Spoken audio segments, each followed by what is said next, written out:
There's a new gold rush in tech, and it's not happening in Silicon Valley. It's happening in Shenzhen, Beijing, and Hangzhou, where 13 Chinese tech giants, from Tencent to ByteDance to Xiaomi, are all racing to deploy the same thing: a red lobster.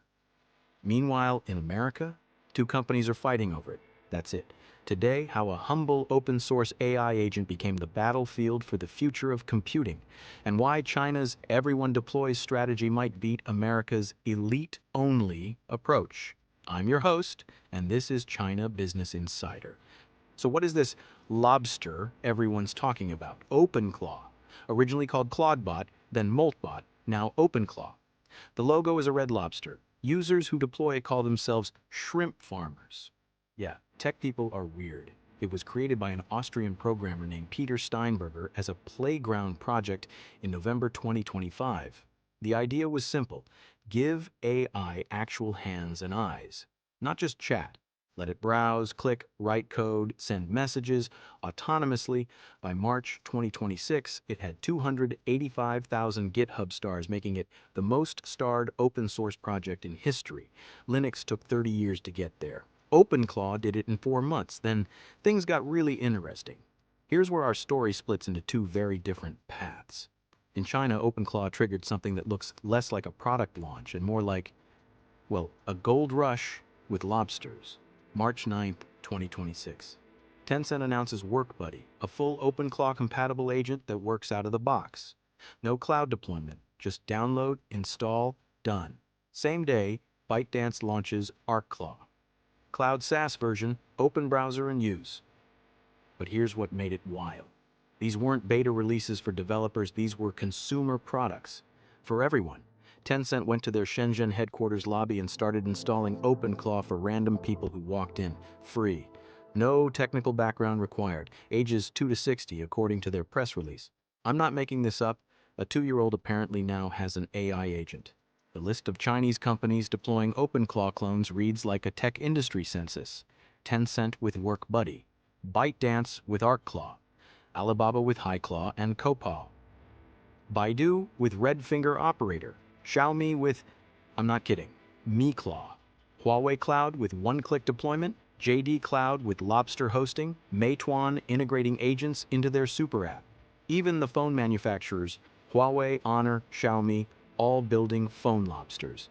That's 13 major companies, all deploying, all competing, all racing to be your lobster provider. And the government, oh, they're in on it too.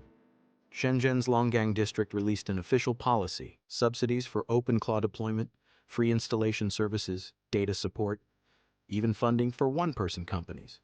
Businesses run entirely by AI agents. The logic is classic Chinese internet playbook: flood the market, acquire users, figure out monetization later. Get everyone addicted to your lobster, then charge for the premium shrimp food. Now, let's talk numbers because they're pretty wild. According to OpenRouter tracking, Chinese models now dominate OpenClaw usage. Step 3.5 flash from Stepstars is number 1 globally, MiniMax M2.5 is number 2. Kimi K2.5 is number 4. 3 Chinese startups in the top 5. MiniMax reported their token consumption in February 2026 was 6 times December 2025 levels. Coding plan subscriptions? Up 10 times. And the stock market noticed.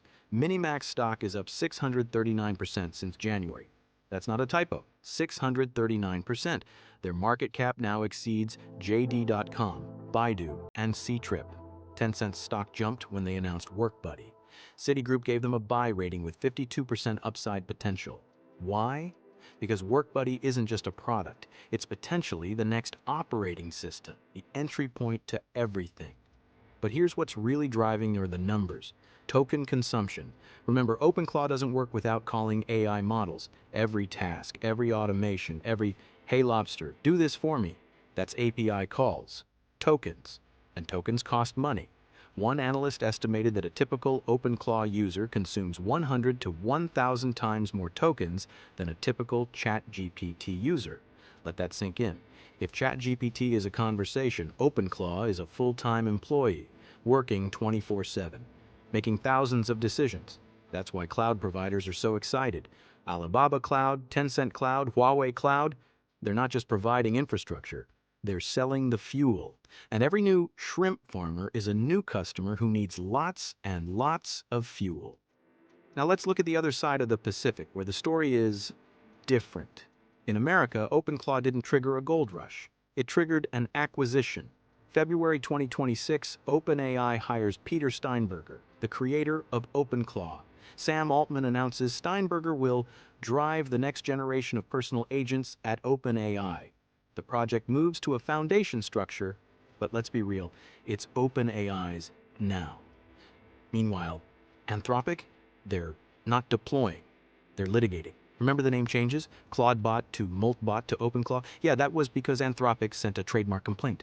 The company that makes Claude didn't want something called Claudebot, confusing people. But here's the ironic twist. Anthropic's Claude code is actually exceptional right now, widely considered the best coding agent available. Yet instead of embracing OpenClaw, they're competing with it, building their own closed ecosystem. It's open source versus closed source all over again.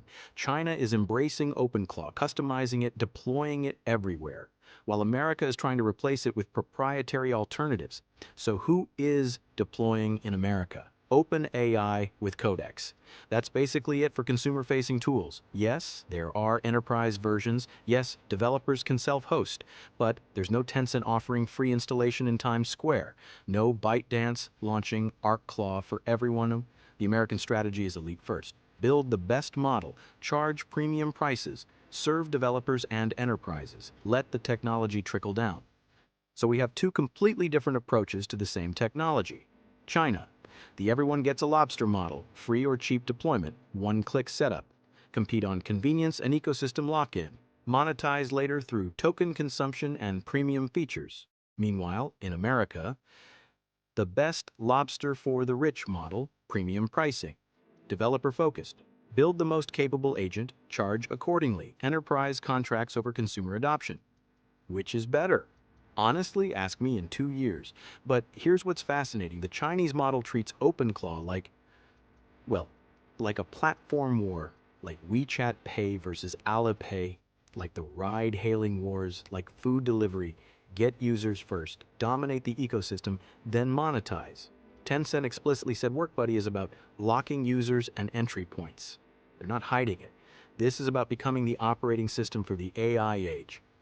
And the American model, it's building walled gardens. Claude Code is excellent, but it's closed. OpenAI's agent will be powerful, but proprietary. They're not embracing the open ecosystem. They're trying to own it. And it's the same playbook we've seen before, Android versus iOS, open versus closed. Except this time, China is on the open side. Here's what I think matters for listeners.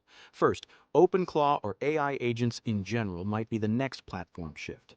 Like mobile was, like the internet was, the companies that control the agent layer control the user relationship. That's why 13 Chinese companies are fighting so hard. Second, China's deploy everything approach creates a different innovation environment. More experimentation, more weird use cases, more feedback loops. The American approach might build better tech, but the Chinese approach might discover better applications. Think about it. When you have millions of people using AI agents for everything, ordering food, booking flights, writing code, managing spreadsheets, you're going to discover use cases that a Silicon Valley lab would never imagine. The Chinese market becomes a massive testing ground. Third, the business model question isn't settled. Will agents be utilities you pay for monthly or platforms that monetize through transactions? China is betting on the latter, and America is split. And here's the historical irony. For decades, the story was America innovates, China copies. America builds the platform, China adapts it for local markets. But with OpenClaw, the roles are reversed. China is the one embracing open source, customizing it, flooding the market. America is building proprietary walled gardens. It's like watching Android versus iOS. But this time, Google is the closed one. And, well, there's no perfect analogy, but you get the point. And finally, this isn't over. OpenAI hasn't fully launched their consumer agent yet. Anthropic might come back. Google and Meta are lurking. The lobster wars are just getting started. Next episode, how Chinese EVs are getting banned in Europe. and why that might backfire.